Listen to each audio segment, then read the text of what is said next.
Hello and welcome to No Rest for the Weekend. I'm Jason Godbey, and today on the program, we're going to be reviewing some films that we saw at this year's Tribeca Festival. But first, a brief word from our sponsor. No Rest for the Weekend's coverage of the Tribeca Film Festival is sponsored by Blackmagic Design, the world's highest quality products for the feature film, post and broadcast industries. Blackmagicdesign.com, and by the Tonkawa Film Festival, celebrating short films from around the world. Tonkawafilmfestival.com. And joining me now, all the way from New Jersey, you know him, he's the man, the myth, the legend, Mr. Eric McClanahan. Hello, sir. How are you? It's been a minute. Yeah. The fest is a marathon, not a sprint. And I should be dead now. Yeah, we definitely put in the miles this year. I had a great time. I didn't do as many carpets as I did the year prior. I wasn't running around as much, but I was able to watch a lot of films, and I had a great time when I was there. Well, our fest began before the fest because we were Yes. doing Zoom interviews with people on junkets, and then it was that and red carpets and seeing movies and stuff and press screenings, and it was a lot. But we did a lot, and the coverage is yours. And by the way, you can see these videos early on YouTube. So what were your overall impressions of the festival? I thought this year was more of the same, which is a very good thing to say for Tribeca. Consistency. Yeah, Tribeca has quality films. I thought this year I saw a lot of really good, high-quality films. I think, more documentaries this year than normal. I really enjoyed them. I like documentaries. I like learning things. I like getting insight into other people's lives that I may not, get insight into, through any means of my own. So that's why I enjoy film. I enjoy documentaries. And there were a lot of really good human stories. Most of the films, almost all of the films I saw were good. I really only had an issue with one movie that I was like, meh. But everything else was great. Yeah, this was also the year of the rockumentary. Yes. Like the music documentary. We dubbed it North by Northeast, and it lived up to it. So many music docs. But in a good, it had to be intentional. Like, that had to be what they were going for, because there's also a music component to Tribeca Festival. And, just to remind you all out there, like, we talk about the fest, and we mainly talk about the movies and some of the TV aspect of it. But there's games and music, and there's also, I went to Tribeca X this year, which is like a whole branded thing, it's like a festival within the festival. And that's more focused on marketing, correct? Well, it's people who are partnering with brands, and then they have people who come and talk to you. And like, I went to a talk. It was like the first talk I went to was Paris Hilton talking about her media company and how it's taking over the universe. And then the other one was Bryan Cranston, and he was talking about not only his acting production stuff, but he also owns a tequila brand with Jesse Pinkman from Breaking Bad, Aaron Paul from Breaking Bad.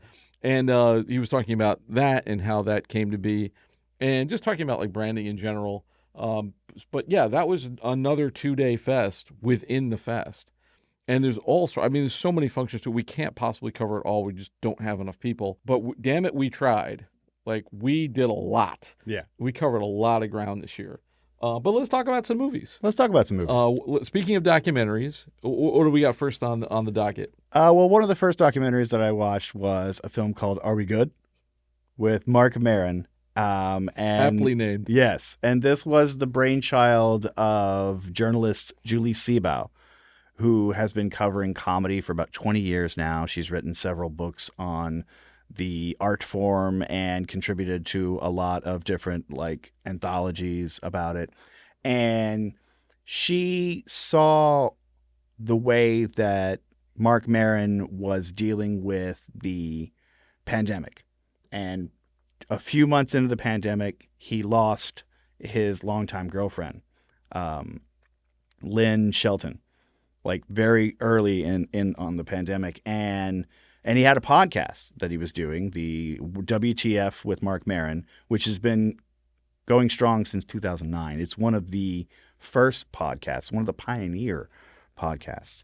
And she saw this amazing phenomenon where he was dealing with his grief in real time, in front of listeners, in front of people. And she thought that was something that was worth chronicling. And so she contacted a friend of hers, Stephen Fine Arts, which I love that name, and to make the documentary Are We Good? And it follows Marc Maron as he goes through this healing process, as he comes out of the pandemic, as he gets back on stage. He recorded several very influential specials since the pandemic has passed, and basically just finding himself again. And his cats are co-stars. They get a lot of screen time. But it was really good. I really enjoyed the documentary. There's interview footage with a lot of his contemporaries where they talk about him and who he is, why what he does resonates. We were able to talk to Julie Seabough about the film and about her hand in its construction. And it's a great documentary. I really enjoyed it. I think you were able to see it too as well. Yeah, I got to see this one. You also talked to Marc Maron and Stephen Fine Arts on the red carpet. He's a handful of an interview. What can I say? I would say the same thing about the documentary that I would say about Marc Maron. Is like he's sort of depressingly funny. Yeah, and you get this like very. It's hard to describe. Like I don't know how one would and you see a lot of him in the movie, just being him, and his comedy isn't that much different. Like the performance Maron versus home Maron, it's pretty much the same dude. And I kind of commend him for the lack of a persona, because I feel like a lot of comedians play a character on stage, but we have been seeing this like. Because last year we did the group therapy documentary, and I got a chance to see that. And again, people being very real. And I don't know if this is good or bad. I guess it's a taste thing. I know I wouldn't want to do it because it's very personal. And sometimes I think stuff like that, it can be, I don't know, a little too personal in a way to make people uncomfortable. But I think people really respond to it, and it really resonates with them. People appreciate authenticity, and I mean, I was talking to Julie a little bit about this, and about how some comedians go up, tell one-liners, say a hack joke.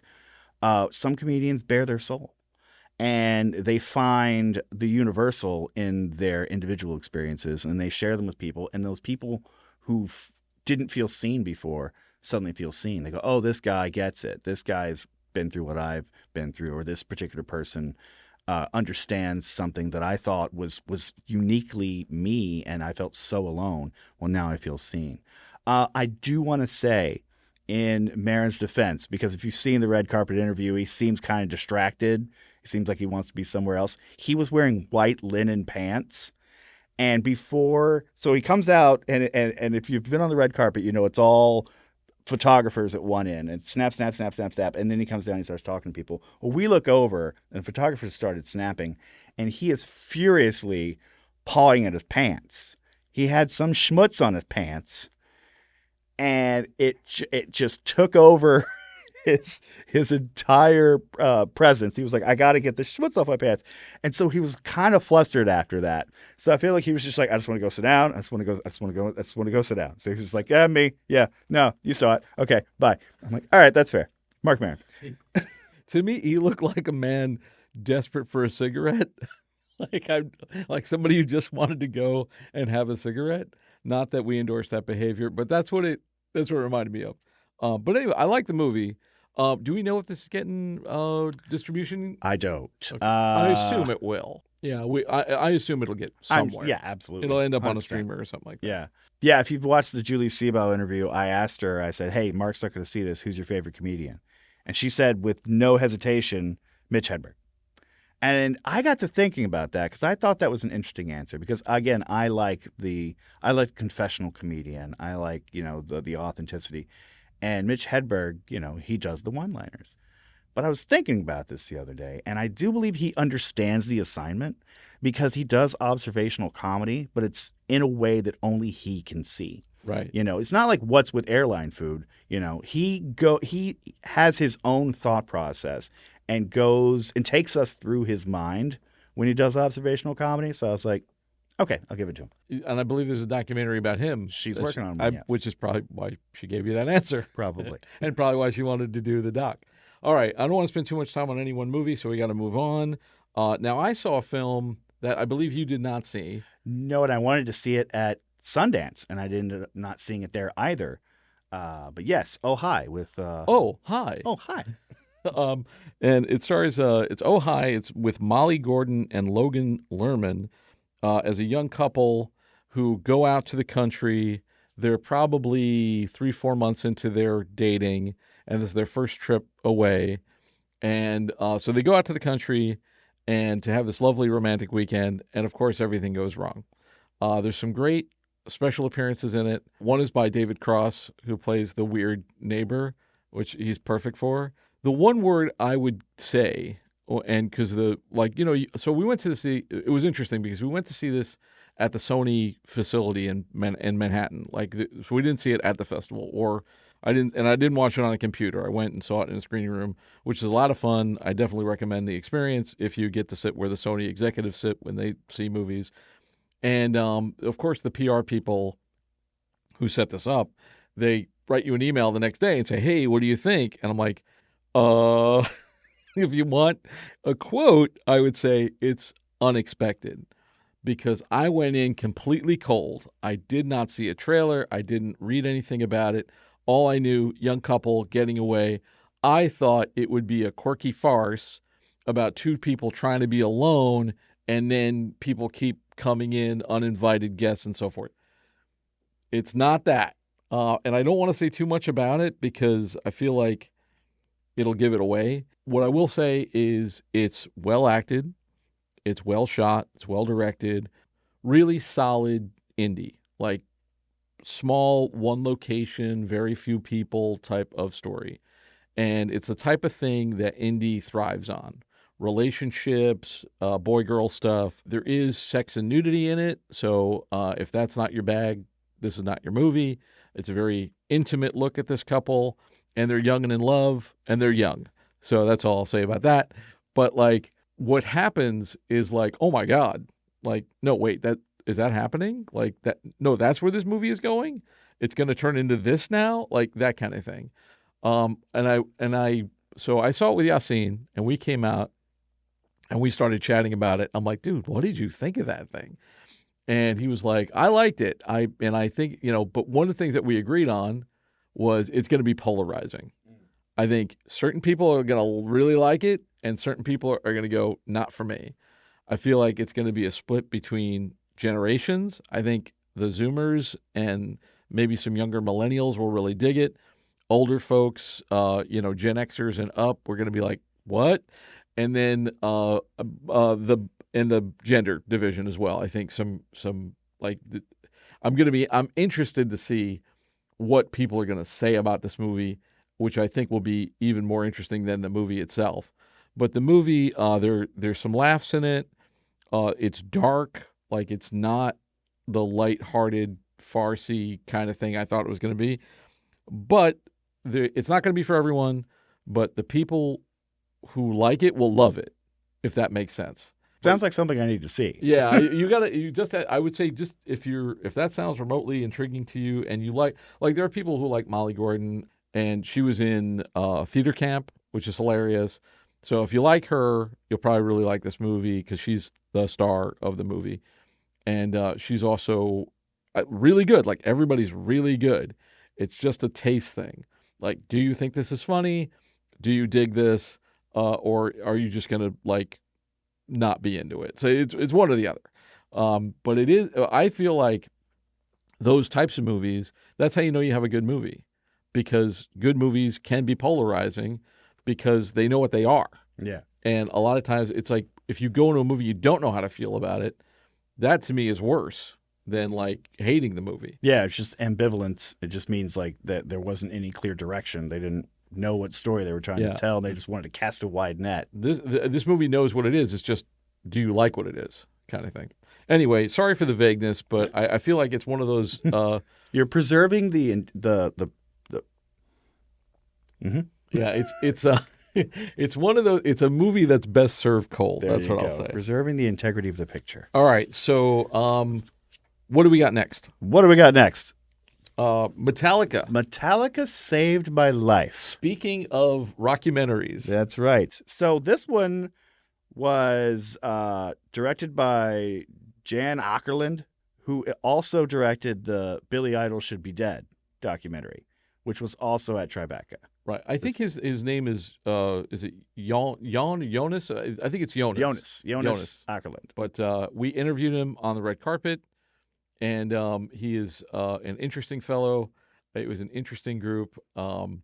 Being on the red carpet for this movie was insane, but like I feel like we should have switched places because I was on the red carpet for Metallica, and you were across town on the red carpet For East of Wall. for East of Wall, Which you had seen. which I had seen at Sundance, and I saw the Metallica doc, and you hadn't seen it. So I've seen. I think I watched about half of the Metallica doc, and it is a little bit different than the other Metallica docs. Yeah, I would agree with which that. is good. But apparently, this was a homework assignment. This was Metallica wanting to make a documentary with their fans. Yeah, and that comes through in the film. Like it seems like it's great for us to watch. I had a really good time watching it, and even my wife watched it with me, and she was even into it. Is she a Metallica fan? No, she's not a fan of anything.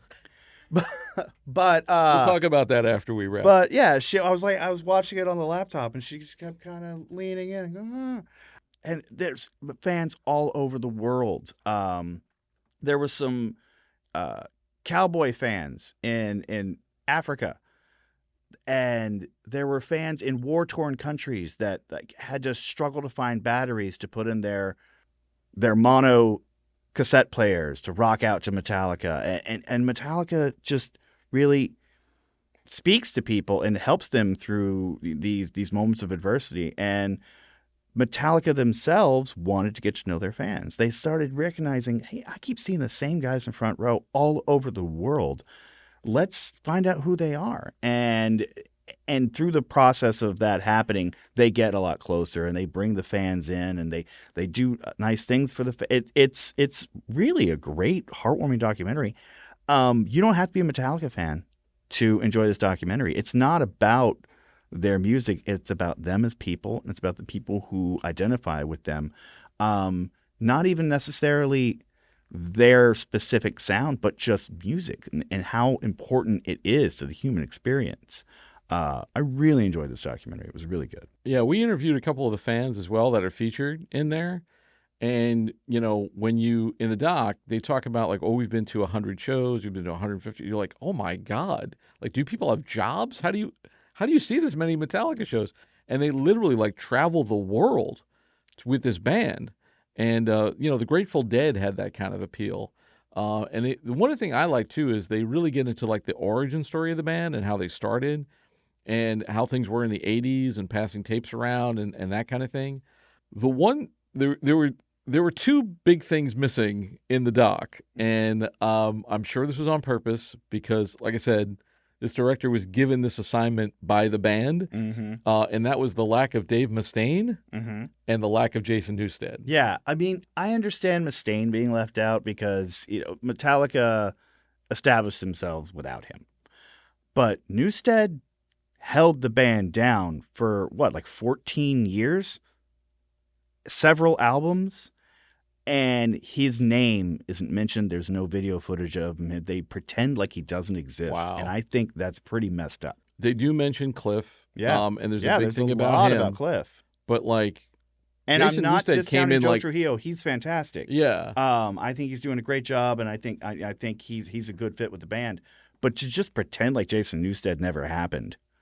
And the crazy thing is, like, Newsted, if you watch previous Metallica documentaries, of which there are more than one, he was the guy who would sign every piece of paper, spend the most time with the fans after a show. He was like the fan member that people, could like relate to and hold on to.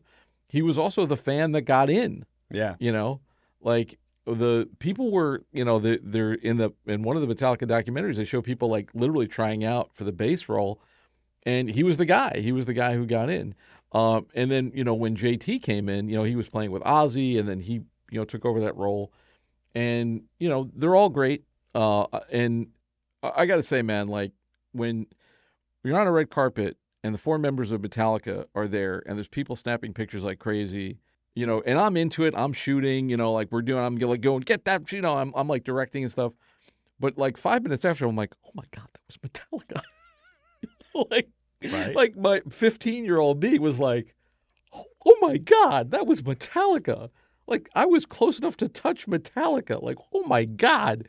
It's funny because I'm hearing you talk about Metallica. I love Metallica too. But when you say it like that, they don't sound like a band. They sound like an element. Yes. Like something that is just crucial to the earth. Well, they're crucial to metal, man. Like they are the metal band that they're like, how Harry Potter's like the boy who lived, Right? Like they're the metal band that lasted. Yeah. There's not that many of them around anymore, and it's still got pretty much 3 original members in it, which is also rare. I mean, when you see bands from the 80s now, it's like 2 guys maybe, and the rest are like hired hand musicians who are just playing the hits. And those guys are still doing stuff. And what are they in their 60s now? That was kind of crazy too, because we're also aging with the band. Yeah. But yeah, it was wild, and I'm glad. To me, with where they are at their status, their stage of band life, and rock and roll godhood, it's great that they made something that was about their fans. Yeah, that they sort of swung the camera around. Yeah, I thought that was great. Yeah. All right, we're going to move on. We got time for maybe one more. I'm going to talk about a brief project that I got to see and also be on the red carpet for, called Seasoned, which stars Mandy Patinkin and his wife, Kathryn Grody. And it's a pilot. It was part of the Now program. Last year, we interviewed a couple of guys from the Now program who had a show called Shunky that they were trying to sell. This is Mandy Patinkin and his wife and their son, who co-created it. We met them on the red carpet, which was incredible. I was a musical theater kid. I met Mandy Patinkin. That was incredible. It seems like a fun show. And, it's 2 boomers it's their wedding anniversary. They go to a play. And of course, because they're who they are, they're basically playing themselves. They're not playing anybody else. So because of who they are, they spend a lot of time backstage, meeting and greeting and talking to people and telling people how extraordinary the play they saw just was. And as a result, they're late for their dinner reservation, and they can't get their dinner reservation. So they spend half the night trying to find a place to have dinner in New York. And that's the whole premise of it. And it's a little wacky. It's a little surreal. And but it's delightful. It's adorable. It's funny. And, when I spoke to them, too, they were talking about, like, hey, we'd like younger people to see older people in this light, and we'd also like older people to realize that they're not dead yet. I felt like this could work. I don't know where it'll find placement or if it'll find placement, but delightful. Like, and if you like them, and they're like lovely people, I can see this. It's got a Curb Your Enthusiasm type vibe, but without the mean streak. Yeah, without the cynicism. Yeah, without that kind of, darkness, that edge that, somebody like Larry David has, because it does have this like improvisational type nature, but it's really sweet and really, really adorable. And so it's like a kind of a comedy of errors thing. Yeah, and it's mishap, and at one point it gets kind of surreal, which is kind of fun. So it does have a little bit of a theatrical quality to it, but it's really well done. It looks great. Acting's great. Everybody in it is great. It'd be nice to see if it finds a place. I just don't know where. How many episodes did you see? I just saw the pilot. Just the pilot? I think all they made was the pilot, which was like a half-hour pilot. So sounds like an Apple TV show. I feel like that's where that would It could be something like that, or maybe a Max streamer, Netflix or something. But a lot of fun. A lot of fun. And if you, of course, I don't know if people get a chance to see it, but if they do, it will I believe there is an audience out there for it. All right, man, I got to wrap up. Too much to do and too little time. But for those who want to know you, see you, read your stuff, where can they find you? You can find me on ain'titcool.com, nerdinitiative.com, and cinemascholars.com. And of course, I'm on the Instas and the X's and the Facebook. All right, so that's all we got for you today. We will have more for you next week with part 2. Thanks once again for taking this trip down the rabbit hole. For more content, the website is norestfortheweekendpodcast.com. Don't forget to subscribe on your favorite podcast platform or on the YouTubes, youtube.com/getbehindtherabbit. I'd like to thank Eric McClanahan for joining me, and a big thanks to our sponsors, Blackmagic Design and the Tonkawa Film Festival. For the BTRP Media Network, I'm Jason Godbey. Thanks for joining us. We'll see you next time. This is the BTRP Media Network.